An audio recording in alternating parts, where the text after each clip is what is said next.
What's up guys, Houndish here, and today we are jumping in with more Destiny 2 updates. In this one, we are going to do the mega roundup for Destiny 2 Renegades, where as quickly as reasonably possible, we will round up all of the new content coming to the game with the expansion. That includes the DLC specific stuff, so all the Lawless Frontier, Tharsis Outpost, the upgrades, the new gear, which is Star Wars themed, and beyond that we additionally have things like the dungeon, core upgrades to the portal, new reward pools, new activity content, quality of life features and the roadmap over the next few months. So I wanted this to kind of be the ultimate quick roundup of what we can really expect from Destiny in the next few months. If you guys do enjoy the video, a rating very much helps us out, but without any delay, let's get into it.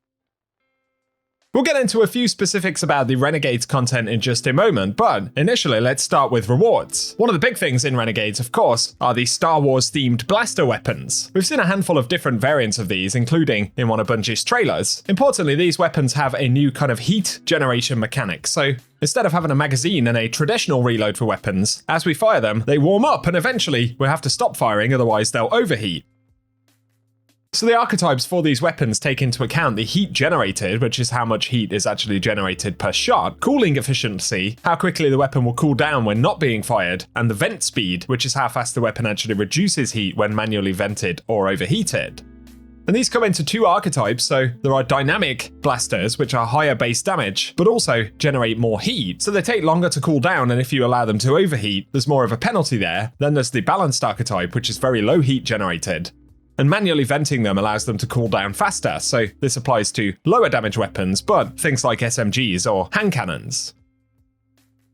And that's how these new Star Wars themed weapons will actually work. There'll be more on that in a moment, but across the core game, Bungie are updating the loot pools, so for Vanguard Ops, which includes Solo Ops, Fireteam Ops, and Arena Ops, there'll be a new armor set, as we can see right here, as well as a new rocket frame pulse rifle, which comes with arc damage.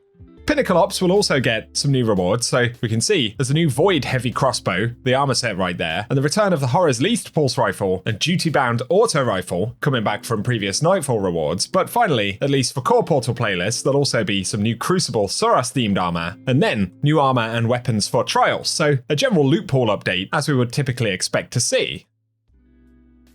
There will also be exotic weapons, so from Renegades itself, we get the Wookiee-themed crossbow, and this will be a new Renegades post-game pursuit. The other Renegades-themed item will of course be the Praxic Blade, the lightsaber, which will be one of the most customizable weapons in Destiny history, so we'll be able to change the colors, but also ammo and attack behavior, as well as adding verbs from subclasses like Jolt or Sever, and it will have a handful of catalysts, which will all be earned through various post-game systems, so things like the dungeon will house a couple of the upgrades, otherwise there'll be upgrades on the reward tracks for the factions in Tharsis Outpost. And in terms of initially acquiring the weapon, this will be a post-campaign quest, where we'll discover it with the help of Orna, the Praxic Warlock. The other known exotic weapon is the machine gun we see here, which will come from the Season Pass for Season of the Lawless. So, got a Lucent Hive-themed weapon that can store up energy and then ultimately shoot nests of threadlings onto the ground, which will later detonate and take out enemies. Otherwise, Bungie additionally previewed new exotic armor, and we've seen that in the trailer, and you can spot some footage of it in the background.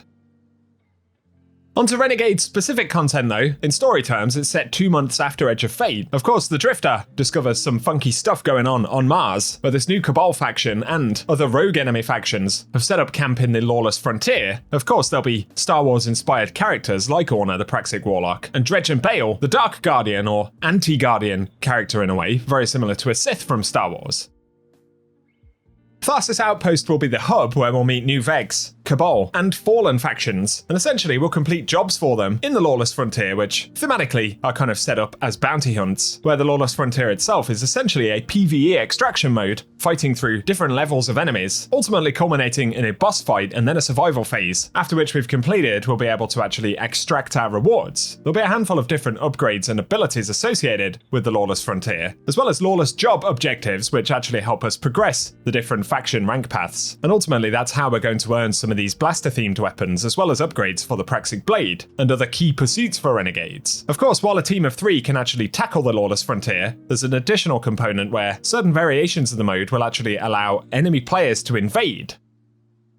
And to invade, we'll have to use tokens, which we can actually wager additional ones for potential increased rewards. If we fail the invasion though, we'll lose those tokens and even give them to the enemy team who are actually trying to successfully extract. So there's a new risk-reward mechanic going on here. An invasion basically allows the invader 5 minutes roughly to score 6 kills on the enemy team, which means essentially that you won't instantly fail the activity if an invader kills you, or if you're killed as an invader, but you have a limited time to score the objective, which also makes it forgiving for the extracting team. But importantly, this is an optional component of the Lawless Frontier content, and that is the core of what we'll actually be doing in Renegades outside of the main story.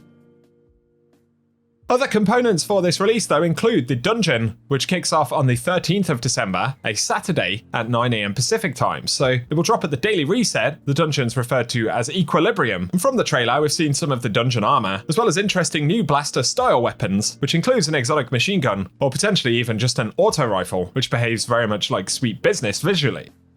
Obviously there'll be an exotic associated with the dungeon, and Bungie confirmed certain Praxic blade upgrades will actually be available in there as well. And that is the bulk of the new content that Bungie have previewed for Renegades, outside of additional sort of quality of life updates like a new fashion system, where we can apply any owned exotic ornaments of the same class and slot to exotic armors in PvE activities. So it basically means you could use any exotic Hunter Gauntlet armor with any exotic Hunter Gauntlet ornament, and the same would apply to each of the slots, so that'll be interesting. Bungie are also introducing something called a Returner's Gift, so if you're coming back to playing the game after a long break, there'll be unique additional rewards that includes enhancement materials, tier 3 and 4 gear, exotic engrams, additional bright dust, and Eververse engrams, as well as a 6-month long XP boost.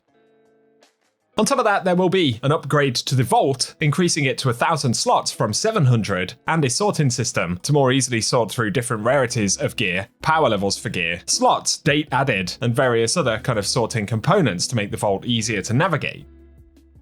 Bungie shared their content calendar for Renegades, of course, with live events kind of filling up the bulk of the week-to-week core game, after the expansion that is. There'll also be new additions to the portal, like a new solo ops on the Typhon Imperator, that's the Cabal ship associated with Renegades. We'll also see a return of Sunless Cell, arena ops featuring 6-player activities from previous seasons, so that includes things like Catch Crash, and we'll see Vox Obscura and Derealize return.